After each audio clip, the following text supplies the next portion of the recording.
1 2 3 start.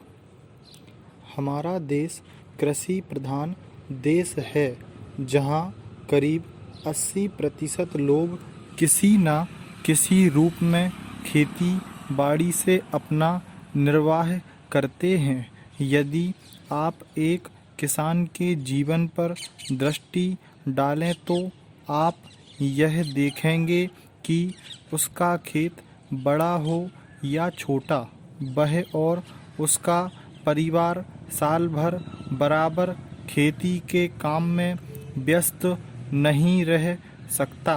उसे काफ़ी समय बेकार रहना होता है।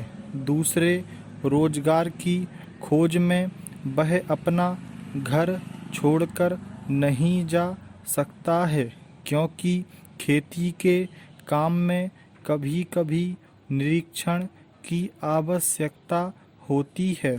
यदि बेकारी का वह सब समय जब किसान व्यस्त नहीं होता खादी तैयार करने के काम में लगाया जाए तो देश भर की आवश्यकता के अनुसार खादी मिल सकती है। ऐसी अवस्था में कोई भी कम मजदूरी का प्रश्न नहीं उठाएगा, क्योंकि यह काम तो ऐसे समय में किया जाएगा जो बिल्कुल खाली होगा। उस खाली समय में किसान कुछ ना कुछ कमाएगा ही, और वह कमाई ऐसी भी नहीं कि उसका कुछ भी मूल्य ना हो।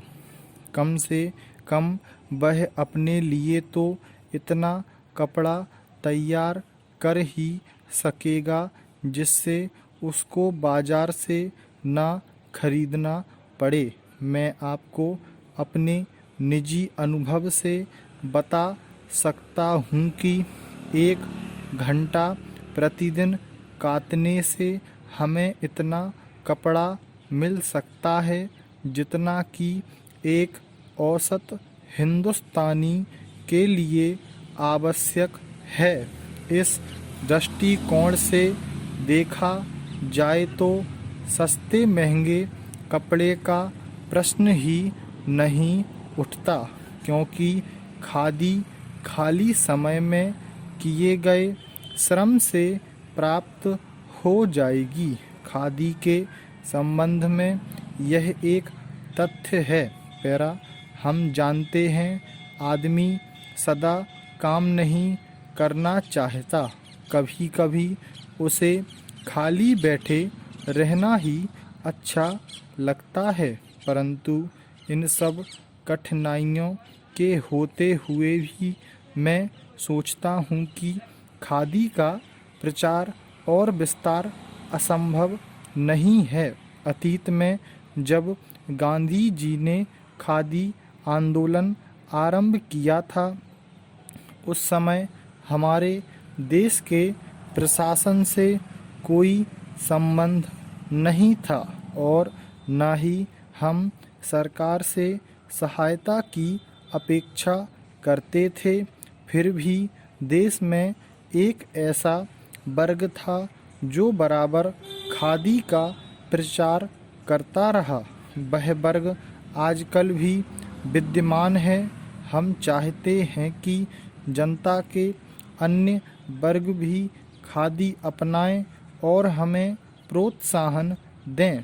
मुझे प्रसन्नता है कि वित्त मंत्री महोदय ने हमें सरकारी सहायता देना स्वीकार कर लिया है। एक प्रश्न यह उठाया गया है कि महिलाओं की साड़ियाँ बहुत महंगी पड़ती हैं। मेरे विचार में यह प्रश्न प्रासंगिक नहीं है। मैं नहीं सोचता कि महिलाओं को दिन भर में इतना अधिक काम रहता है कि वे 1 घंटा काटने के लिए नहीं दे सकती। स्टॉप।